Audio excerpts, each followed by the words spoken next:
It's Friday. What's going on? Miguel Lloyd, host of Life Full Circle Radio, and it's Friday. And man, I've been, when you want to say busy, the last couple of weeks has been crazy, and I probably was busy at the right time because, of course, I'm just like a what do they call it? I don't have my side on when I don't have a super producer hanging out with me. But we did have a couple of good shows. I had my dad on. For many of you who've been following us for years, know that my father's a retired police officer. And so we had some conversation a couple of weeks back about obviously what was going on with the Chauvin trial. We're going to talk about that a bit today. I got a special treat today. I've got a brother by the name of Curtis Hudson who's going to join us today. Some folks know him in my community, but a lot of you may not. But you know what he's done. He was a writer for one of Madonna's hugest hits. Hugest, is that a word? I don't think it is. One of his biggest, one of her biggest hits, Holiday. But he's been in the business for a long time. His son is in the business now. We're gonna talk a little bit about the music business and just how to survive in the music business and just have some fun, man. It really precipitated me calling him was based on that EWF Isley Brothers versus a few weeks back, and I said, man, I want to talk to some people who've been in the business. I'm just a fan, but it's a whole business. But anyway, let me see. Some people just can't stay away. What's going on? Everybody. The super producer. Girl, you are. Hi, everybody. I am you in between semi-back. naps? I'm out here helping out. Yeah, you in between naps? You sleeping yet? You know what? Last night, for the past 2 nights, they've only woken up once, which to us is a miracle. So we've been able to get, 3.5 hours of first round. And then 3.5 hours of second round, which to us is like, yes, we're getting a full night's sleep. This is awesome. Like I can do backflips everywhere. So for people who don't know, tune in for the first time. This is super producer, the backbone of this show. And the last time we was on the show, she was swole up with 2 babies up in her. And they decided while we went on vacation, because you had the babies while we were on vacation in Puerto Rico. And so we took that week off, and the babies was like, all right, well, I guess Uncle Mickey gone, so we can go ahead and come on out here and play. And so you had the babies. I think you sent me a message asking me, hey, we're going to skip this week. And I think I responded back to you like, yeah, well, my water broke. So for real, I think I want to say it was a Friday. Wasn't it a Friday when you went into labor?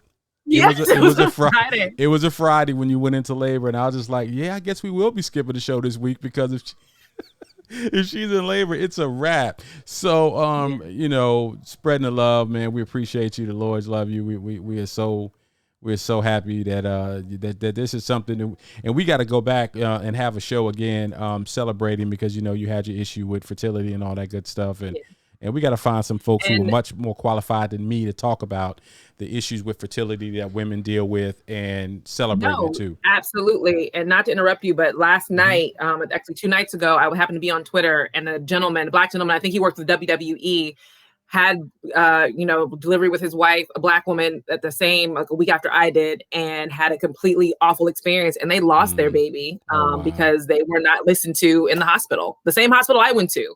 And truth be told, I had to tell the doctors, like, listen, I know how black women are treated in hospitals when it comes to labor and delivery. I will not be one of them. So you all will listen to me. And I gave that speech twice. I shouldn't have had to give that speech in the first place. That's real. That's real. That's a whole nother show, but that's absolutely real. I'm so happy that everything is cool.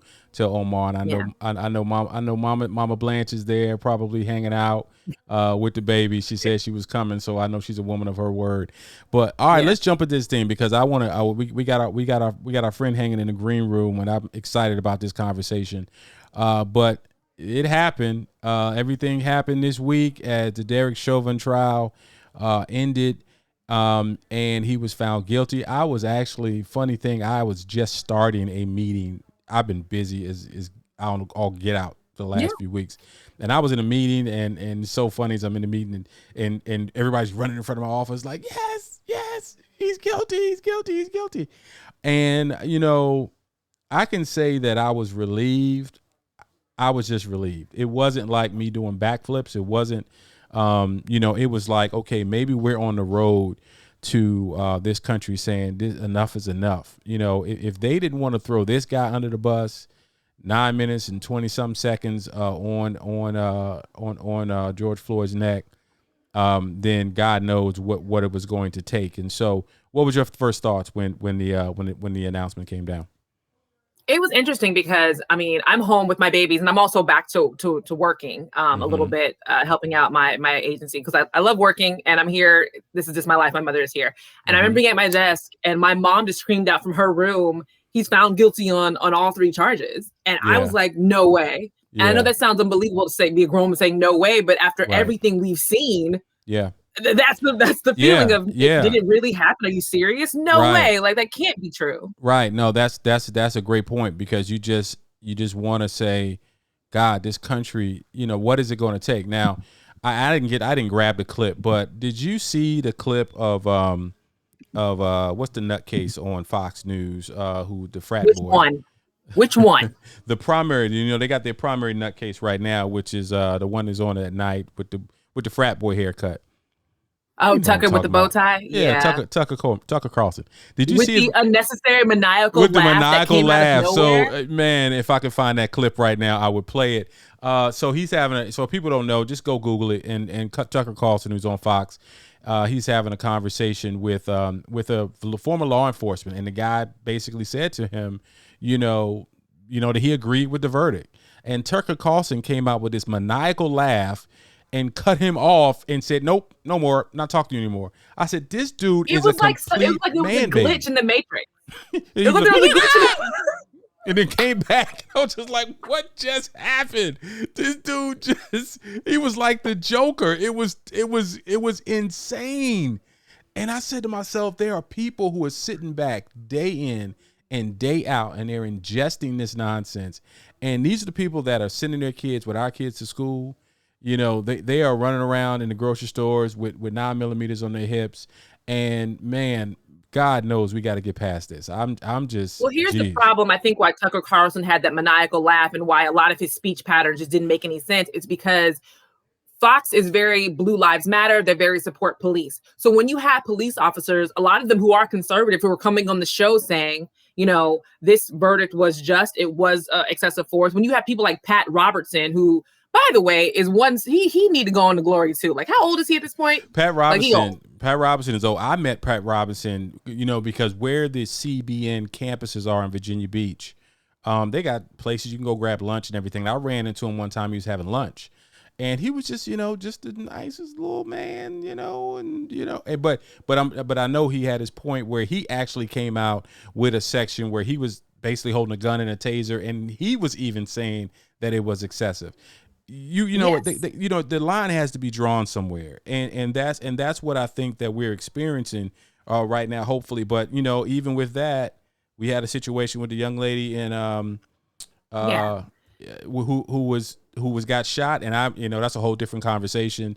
And that's the thing. I know we have to bring our guest in, but a lot of people are divided on this, and the cop may have used excessive force, but I blame all the adults who stood around and watched these 2 girls fight and didn't do anything. We watch these on World Star Hip Hop. We watch this on Baller Alert. We watch these people getting fights in Walmart. Everybody just stands around and watches it. Let it happen. Let it happen. No. This stuff like this should not be happening. It should not be happening. It should not be happening. We're talking about the young lady, and her name is Ma'Khia Bryant, who was killed by police in where was it? Jersey? I don't know why I want to say it was in Jersey. It wasn't in Jersey. So.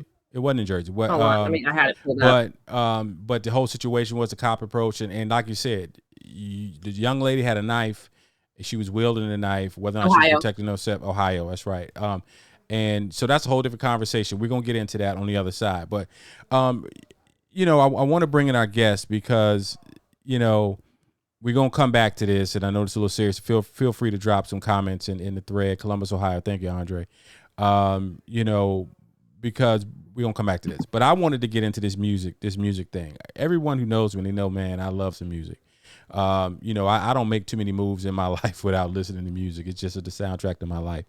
But, with the whole thing that went down with Versus and all the success, and I think Versus has shown us, Kia, that there's a lot of business to be done in the world of music outside of just selling records. It sounds like an old head right now, just selling records. There's a whole lot more to be going. Roll your eyes again.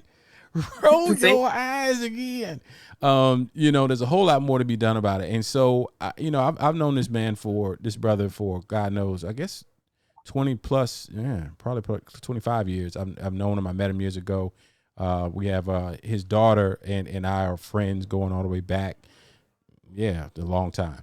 And she used to tell me about, her dad who wrote this song by Madonna called Holiday. I'm a huge Madonna fan back in the day and all of that. And so for those who may not know what song I'm talking about, let me give you a little taste. There's no way no one doesn't know the song. I don't care how black you are, if you got your black card platinum laminated. Everyone knows the song. But I know the song.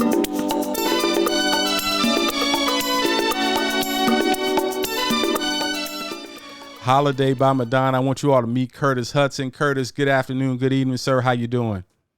I'm doing fine. Hello. How you guys doing today? We're doing good, man. How many guitars do you have, brother? I see about.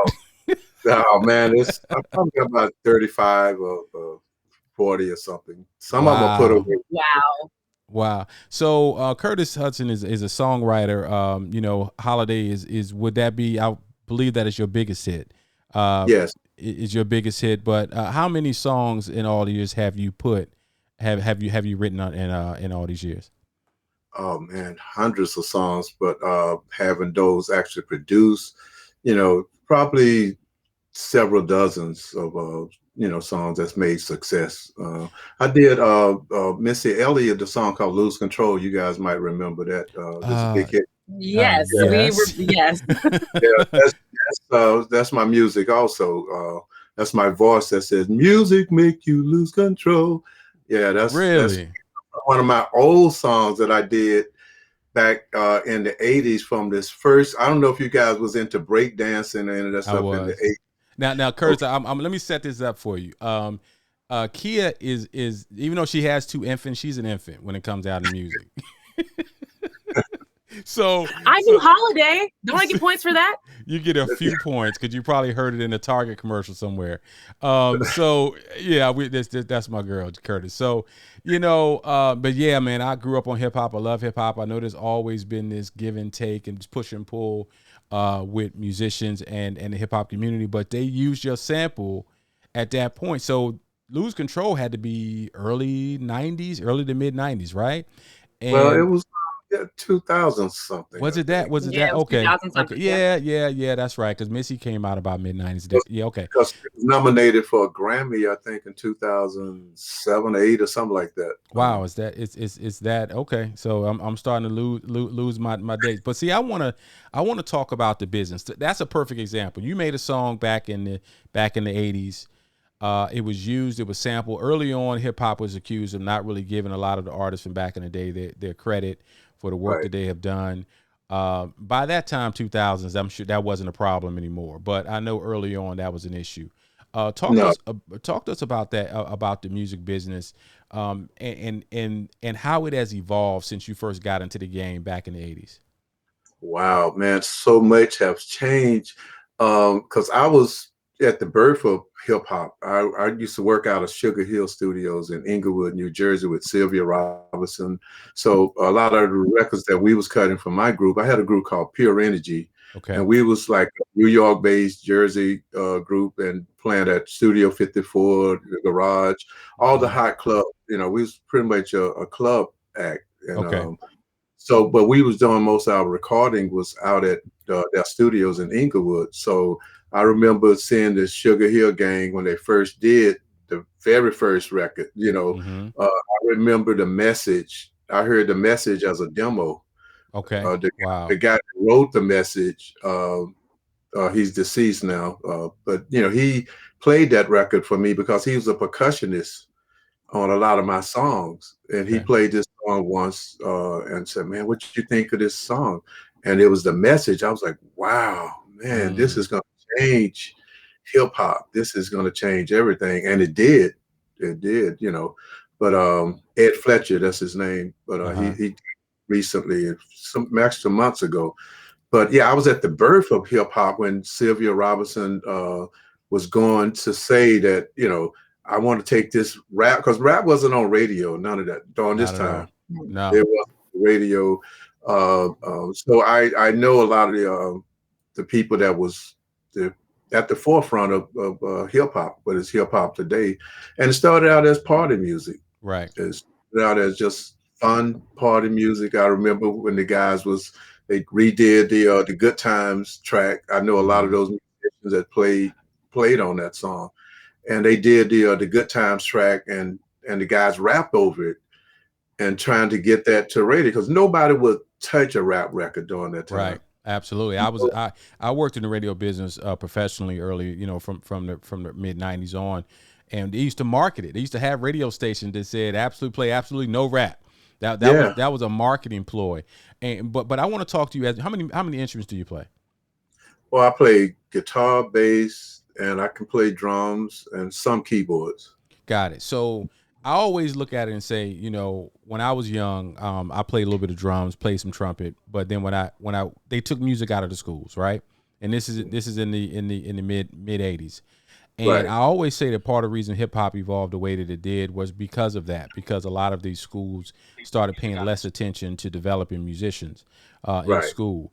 But then there was always that rub. It was that rub with people from your generation who said, man, we're real musicians, and these guys are just doing them, but taking our records, they're stealing our music, and now they're making more money off of it. Right. What was the record, or what was the time period that you felt, or did you ever feel that way? Or if you did, what changed your mind to the point to where you think, okay, this rap thing is all right? Well, I had no problems with rap in the early days because they would take a record and they would get musicians to play the record over, which people did that forever. I mean, going to the 50s, people always covered records. That's right. When they wasn't given credit, they would take a James Brown sample and sample his record and then want to give James Brown credit for it. Yeah. I think musicians really took issue with it. I mean, James Brown probably didn't care about them using his music, but don't use it and don't give me credit for it. That's right. I'll get credit for it. Correct. Right. But once they was okay with saying, okay, we got to pay for this music, most artists didn't care about that. That was back from the 60s or 70s or whatever, because it's just promoting your music even more.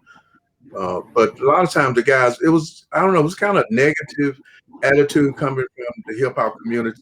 I guess because coming from the R&B, they wasn't musicians. They looked at us as like their rival. I don't know exactly, but it was a little disrespect to me. Sure. It was arrogance. Arrogance and hubris. I think it was arrogance. I think it was probably youth too. You got a bunch of 19, 15, 17, 18-year-old kids who, that probably had a little bit to do with too as a youth. Yeah, I mean, they were young, and most of them wasn't musicians, didn't understand the music. But you had people like Dr. Dre, who embraced it. Yeah. And really, I mean, he's like one of the greatest producers, I mean, across the board, So they did have a lot of talented people who embraced the music and brought in old school guys like Roger and, some of the Parliament, Funkadelics, those guys. Charlie Wilson, Ozzy Brothers have done a lot of records, yeah. There was a lot of cats that got it. They appreciated the music that came before them and respected it, and they gave tribute to that. But then there was a group of them that was like, well, these are old cats who wear suits and, outfits, and we wear sneakers and jeans. We don't associate with them, which I had a conversation with my sister. Sometimes we are so creative as a people that we throw away stuff. And so, because we're always making up, creating something, we throw away, and other groups of people come and take it and say, wow, we love this that you threw away. We're going to become the blues musician, the jazz musician. So you'll see more people from different culture playing a lot of the music that got us here to where we are now. And our generation, the young generation, don't want to touch it a lot of times. So I think that's a kind of blessing and a curse by us being so creative that we're on to the next thing and want to throw that out the window.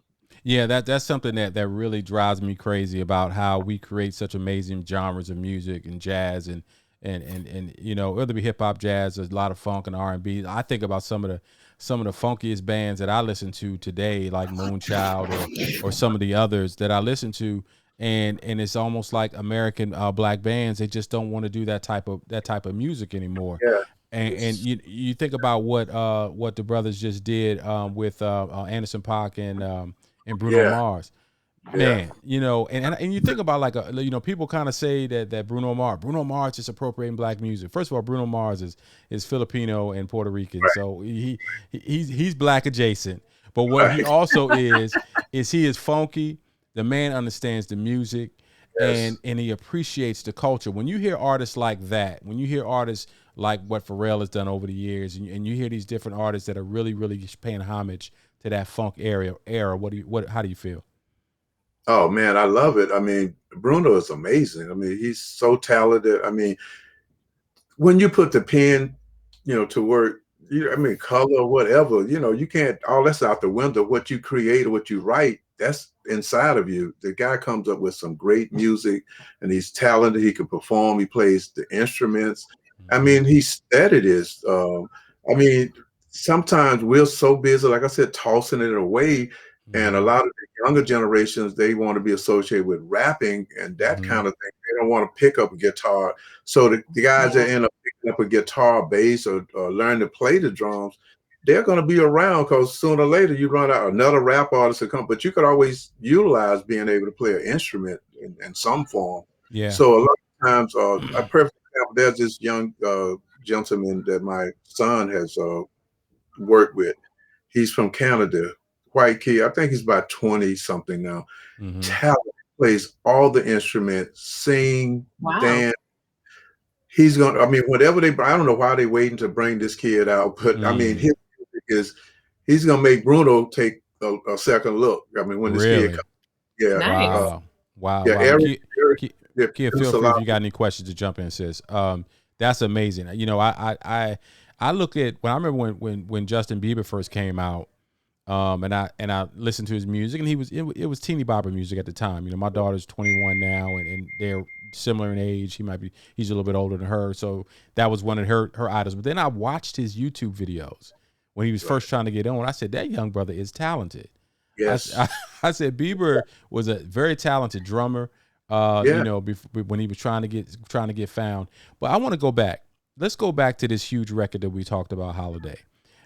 So the musician's life, right, is interesting. You learn how to play music. So were you always a songwriter, or was it something where, you know, because I don't think obviously all musicians are songwriters. Some of them are musicians, some are songwriters, some are both. Talk to us about that process, and when Madonna, who at the time 1980, that song was it 83 when that song came out? 83 when it came out. So she was still a relatively new artist. I think she came out in either 81 or 82. But when that song, when that song came out, how did it feel?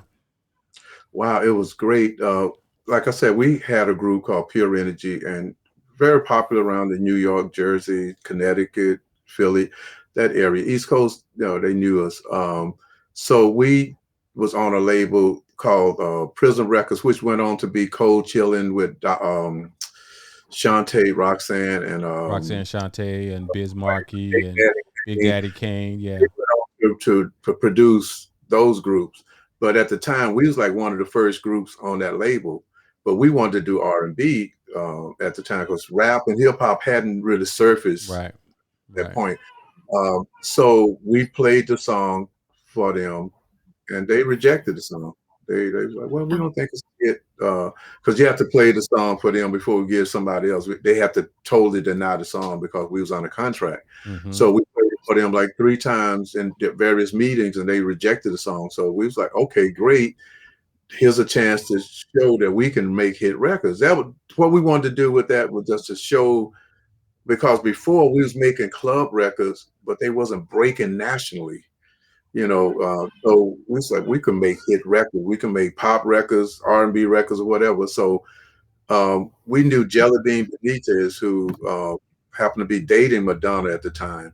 Okay. So we played the record for him, my brother, and he loved it.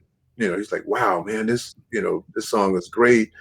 And then Madonna was looking for one other song to complete her album. So Jelly Bean presented the song to Madonna and Warner Brothers Sire Records, and they loved the song, and that's how that song came into being on Madonna's album.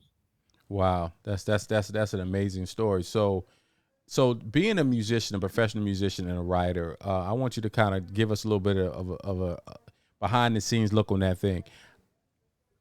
how much has that record helped you to continue to stay in the business for the last, my God, almost 40 years?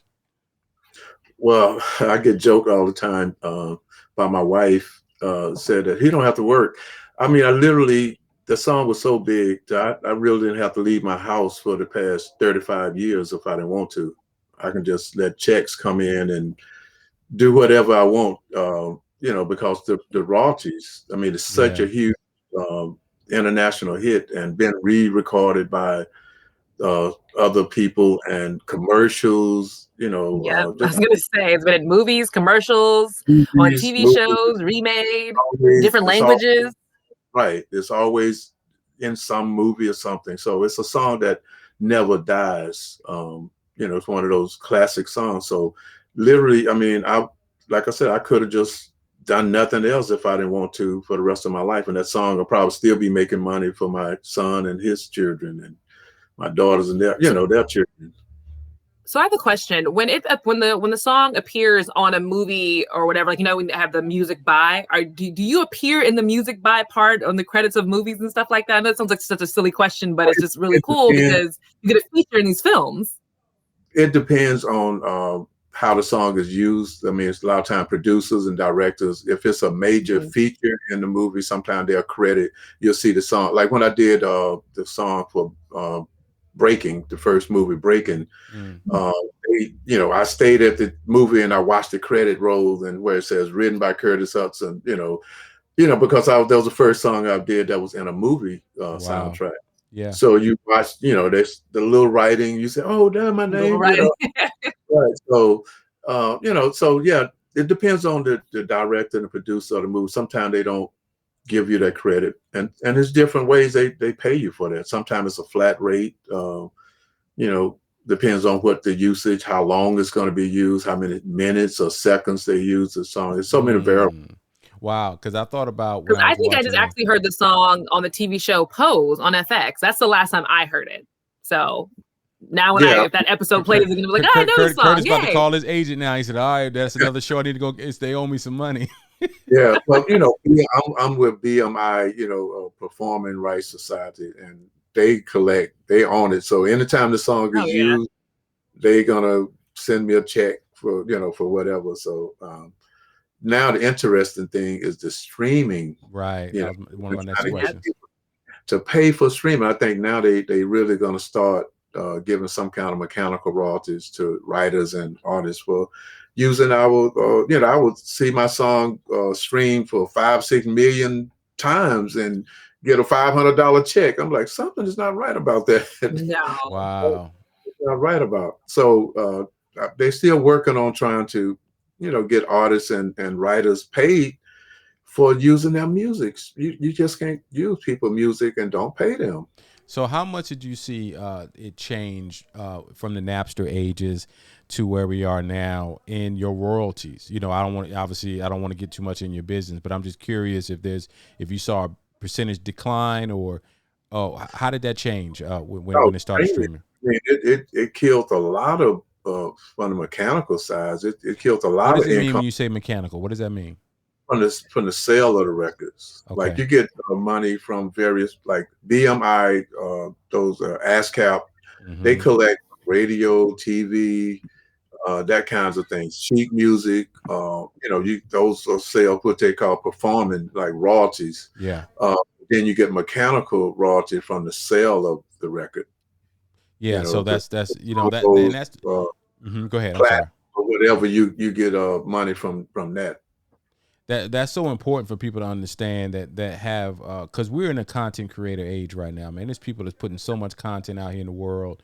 It's crazy. It's when I hear a new dance craze, and I know someone exactly, like that guy with the Junebug song that everybody's doing this crazy. I hate all of them. I hate them. I don't know about you, Curtis, but I hate all of the new things of I can't make a song work because the song is good. I have to have some stupid dance attached to it to put on TikTok, and now the song is popular. I hate it. But it's crazy it's because a whole sometimes you different. don't even know who the person who wrote the song, or who you don't know whose song that is. And the guy who does that silly Junebug dance, every time I open up Instagram, it's another video of him somewhere. They flying this guy in the clubs all over the place. He Yeah, just standing. It's it's crazy. crazy. Social media has changed everything. It's just people can become popular overnight. The talent is it's such a small part of like James Brown was talented. Absolutely. Yeah, thank you. Otis Redding, I mean Sam Cooke, you name it. You couldn't be in the industry unless you was talented. I'm not even talented. You have to be almost gifted. Exceptional. Yeah. Right. You couldn't just be an average person and make it and get people to buy your records and go out and do concert. We didn't go see anybody. We went to see people who were exceptional, who we thought they couldn't, because in the hood, and I grew up down south, so it really wasn't a hood, but in my neighborhood, there was guys that could sing as good as the Temptation. Yeah. My school. So the Temptation had to be good. You couldn't just be average. So guys would come take the mic from you and out sing you. Yeah. So nowadays you don't see that much. The talent is like secondary now. It's like how popular, how many fans, or what could I do outrageous to make me get a lot of followers. And once you do that, you're automatically you're over. You don't have to really have any substance or talent.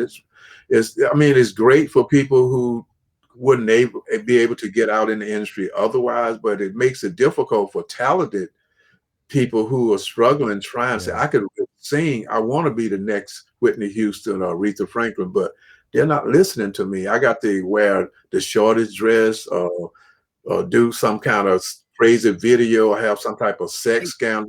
Right. Exactly. I don't know if you remember this clip, and I don't know if Kurt, if you've ever seen it before. It came out a couple of months ago, but it's from something with Rick Ross. He had a show about making like a female rap star, and there was a girl on there who had the most beautiful voice I have ever heard. Like she was it was beautiful. They were like, well, we don't really like it. The next girl comes up who is half naked, who had the BBL surgery, who couldn't sing but can rap a tiny bit. They're like, see, she's got talent. And everybody's like, what are you talking about? Like the other girl just sang her under the table. I want to know what and BBL that's what kills me about industry. Like I want to know crazy. what the BBL surgery. What was that you said? BBL surgery? What was that? Brazilian butt lift. See Curtis, you see that wasn't even the focus of what I just said. That's the only part you hooked on to. At least Curtis. No, I know exactly what you were saying, but that's part of the uniform. Now you threw it out there like, Curtis, did you know what she's tell the truth? You mentioned it. I was like, it was so, but I bring this up only because you're exactly right, Kia. There's so many artists, and my daughter and I, we have these debates because she loves music like I do. We had these debates, and I kind of joke with her, just having some fun about how our artists, I'm like the old guy, get off my lawn, right? These new artists, man, they ain't nothing, they ain't putting nothing out. But when I listen to artists like her, and I listen to like Anderson .Paak, and I listen to there's some artists that understand music, musicianship, that are out here, and they're getting a lot more. Chloe and Haley and Chloe, the young girls, they got a great album. They have a great album. When you talk about writing a song, the anatomy of writing a good song, was there a science to writing a song like Holiday, or was it just something you just felt it and you just put it out there? And I want to, because I want some young writers out here who say they want, while Rick Ross says you ain't cute enough or you're not wild enough, there's a whole industry that can keep you in the game for 40 years by just writing that one perfect song like you've done. Talk to us a little bit about the anatomy of writing a great song. Well, the purpose of Holiday, when I wrote that song, it was sort of like a climate that's going on now, a lot of tension in the news, things happening.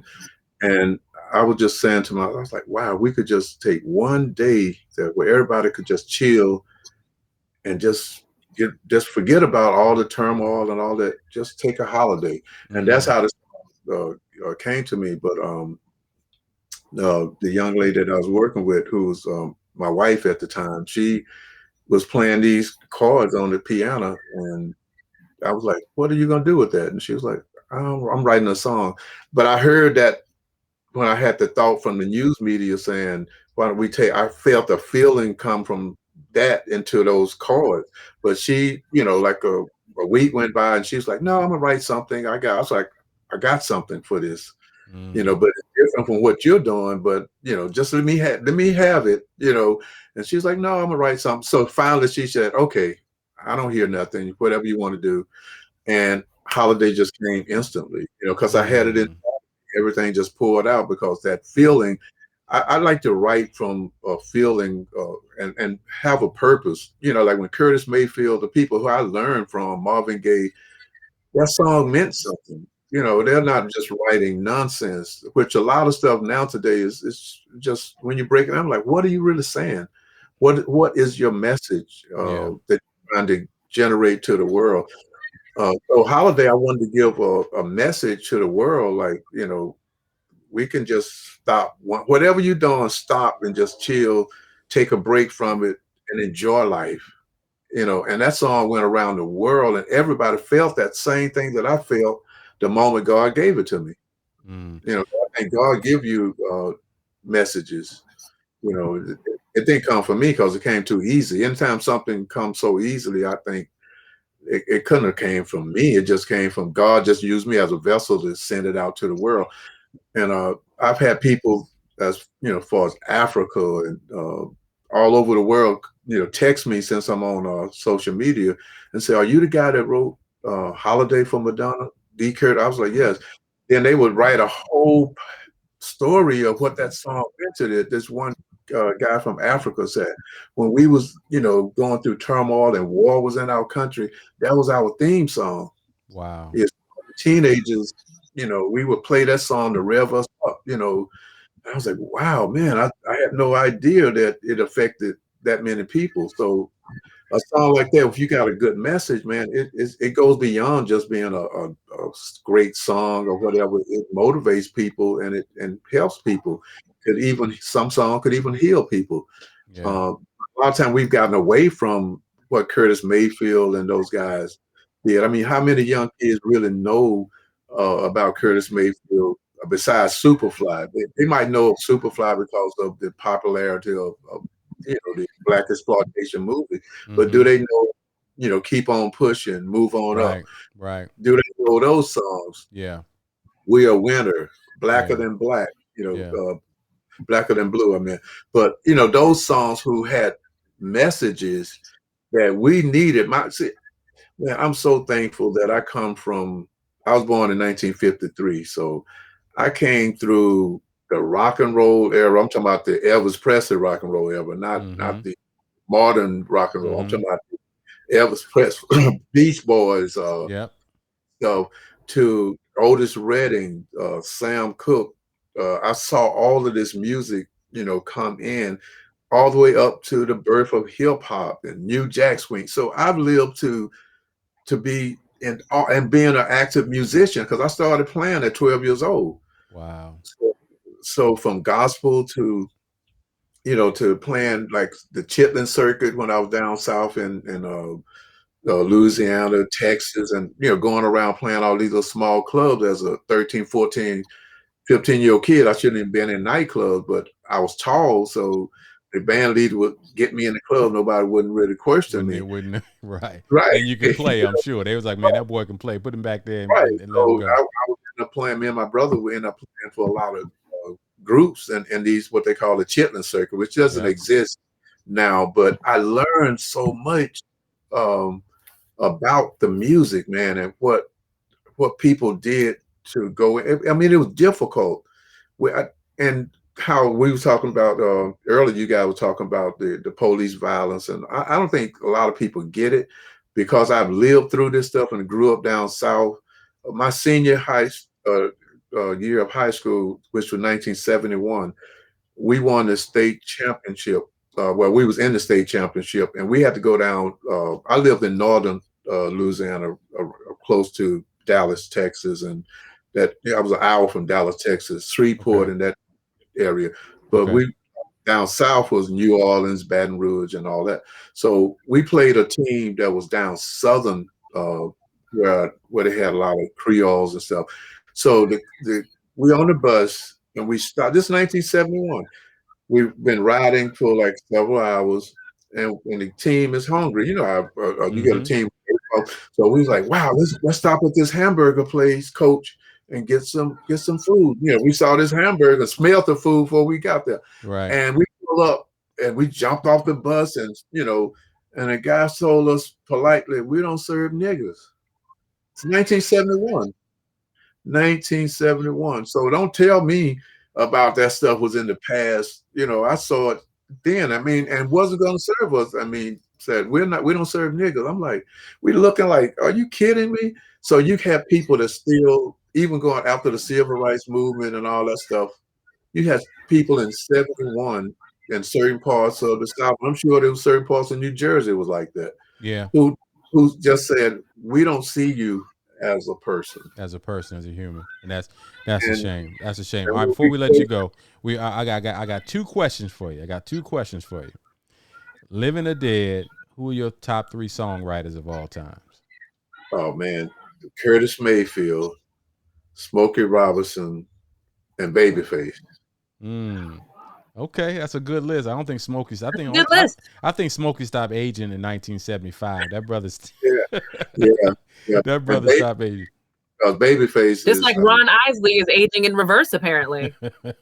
Oh yeah. Before I go, we're working on music for Ron Isley and my son and myself. Okay. So hopefully, it's in the U stage, nothing released or final yet, but some really great music that I think people is gonna like. And coming from Eric, Eric, he's a little child prodigy, and Eric has done everything.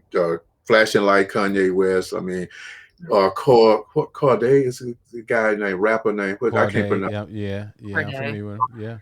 The record that's out now, that he has a new video out with Q-Tip. Eric did that song too. Oh, I need to know, because Q-Tip, I'm a huge Tribe Called Quest fan, so I need to know what song that is. Check it out. I have to figure it out. I'm gonna check it out. I'll hit you on your inbox. All right. Last question. So those are the three all time. Who are 3 artists right now you're listening to? We probably be surprised that you listening to. You probably wouldn't be surprised, but her, you mentioned her. Yeah, I think she's incredible, talented. I don't know if I have another one that I really listen to. I'll be honest. If I hear a song really here right now, though, to be honest, there's nobody else. As an artist, she's pretty much. But I knew her. And you mentioned Bruno Mars earlier too. I know you. Oh yeah, well Bruno. Yeah. That would make the second one if I had the name too. And there's probably some other ones, but it's more a song. I hear a song here, I like that song, but I don't know if the artists have a continuing, body of work that's that great, whatever. Curtis, man, I appreciate you taking the time out today. Please say hello to your lovely wife and your daughters and everybody. Tell them I said hello. I appreciate you taking the time and giving us this education that we all needed. No, it's a pleasure, and I'm glad for you guys. Nice to meet you also, and hope I wasn't just talking too much, but it's so much. I was just listening to you, and I was like, wow, all the stuff you're saying is just, I'm thinking about daily, with all the police violence and stuff. But it's been great, man. I had a great time. We love doing this show and having guests like you to educate us on on that, and I think Kia probably learned something today, because she can go ahead and put that Justin Bieber pillow away that she has in her closet.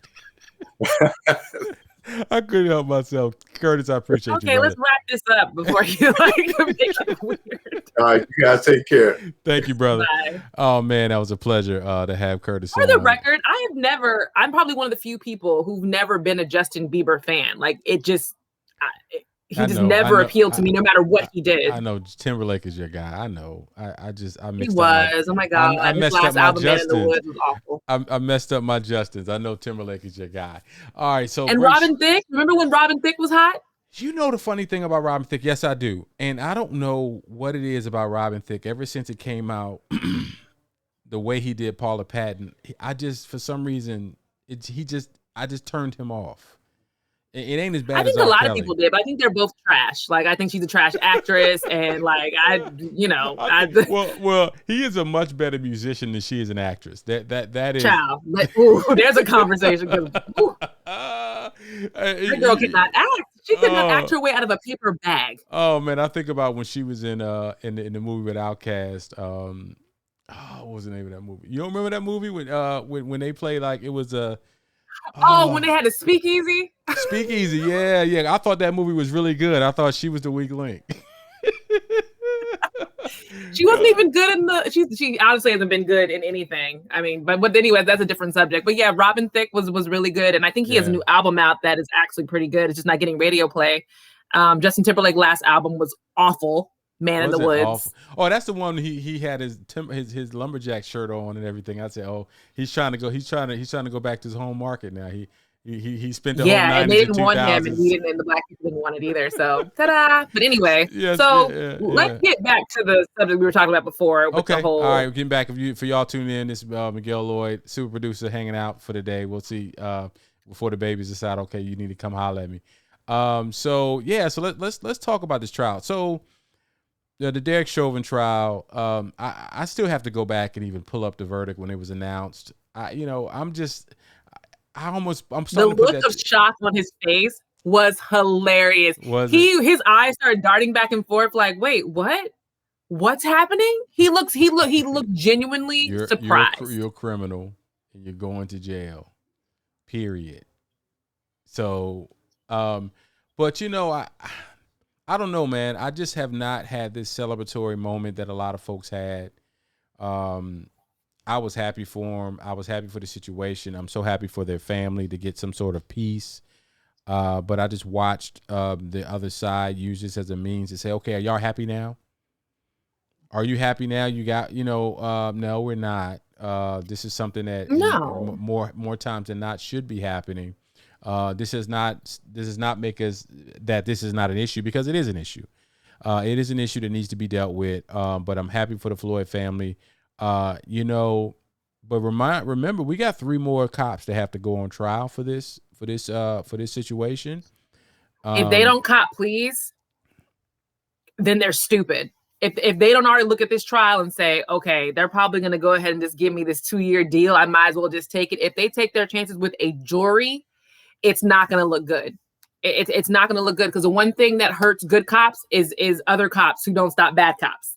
That's who people hate worse than bad cops. You're calling yourself a good cop, but you're watching a cop do something bad and saying, well, police brotherhood, whatever. The thin blue line crap has got to stop. Yeah, there was a couple things in this trial that I thought were kind of interesting. Number one, the defense team for Derek Chauvin had no defense. And I felt bad for Derek Chauvin in a way, because it's just like, we don't really have a defense. And according to the law, we don't really have to have one. We just have to sit here and listen and kind of refute a couple of things, and it's fine. That wasn't a defense. They would bring up different people, different witnesses, and the witnesses would go, we didn't tell you that. That's not what we said. Like, we didn't say that. We said this. Yeah, it didn't. From what I saw, it seemed like and they tried to make a lot of the black witnesses look like angry black people, and they couldn't do that. They've already no one was falling for it. Yeah, you ran that card has been ran so many times, been used so many times with one brother who they kept trying to make him sound like he was angry, and he was like, "Yeah, I was mad." And you had your foot in that man's neck. Yeah, I called you a BA. Yeah, I did. And the game.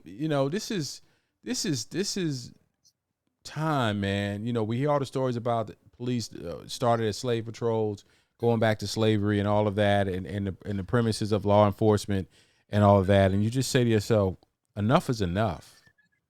Let people live. It's not even just the African Americans who have horrible experience with police officers going back, to slave hunting and everything else. Even in California, Los Angeles, when the Mexicans were coming from Mexico to California, the way they treated them. I don't know if anyone's ever seen the show City of Angel. Well, what's it called? What is that show called? I'll think of it, but it's something City of Angels, where it basically goes back into the 50s to show how the police officers related to Mexicans in the community, and they would kill these people for no reason, or have them committed to murders that they didn't actually do, and string them up in the neighborhoods. Like, police don't have good connotation when it comes to minorities, even in the Asian community. It's just not good. And I wish there was a way to change that narrative to make other people feel comfortable. And with this Ma'Khia Bryant shooting, it does not help anything. I mean, but here's a challenge. Though that's a gray area, it just doesn't help. the challenge I have with the Ma'Khia Bryant situation is that there's enough gray area, and for it to happen the same exact day as the verdict coming down with Chauvin, it's just like, because there's enough gray area with that, and there's a division. There's black folks who believe one side and the other, right? And it just, but beyond that, I look at this narrative because we're in a narrative war right now. It's all about controlling the narrative. And, I flipped over to Fox that night and the next night just to kind of hear what was going on in the conversation in that world. And it's just amazing to me how the conversation was around, okay, now there's laws that need to be put in place. Now, if for folks who don't know, I want you guys, and I think I posted this, you can follow me on Facebook or follow Life Full Circle Radio on Facebook, and I'll make sure I post it over there as well. There are, I want to say 30 states that are enacting or writing bills that are going to make it unlawful for protesting to the point that they're going to take away your ability to get student loans. They're going to make it a felony in some states, so then you can't run for state office. They are attaching all of this stuff to resources and money. These Republicans, guys, please hear me when I tell you this. If you ain't heard nothing else on this show, these Republicans are not playing. The GOP is saying, okay, we know that from a standpoint of the federal government and from some state houses, we can't get them because of the sizes of, it's hard to get the state of California when you got so many Democrats in Los Angeles. It's hard to get the state of Georgia from a state level because of Atlanta, but you got so many counties you can run. New York. You can run state legislature. New York too. So now what are they doing? They're trying to do all they can with the power of the pen to try to change these laws back to these Jim Crow type stuff. And we need to pay attention and remain vigilant in what is going on. We need to make sure we're paying attention to these. Right now, I'm not a sign in the yard person, but right now I got a sign in front of my yard for a new county commissioner running in my county, in my district, in where I live now, because it's that important. Because in the state of Georgia, let me check this out, Kia. In the state of Georgia, because in my county, in Henry County, we got 6 county commissioners. 6 years ago, it was 4 white guys, 4 Republicans, 1 black guy, and a 4.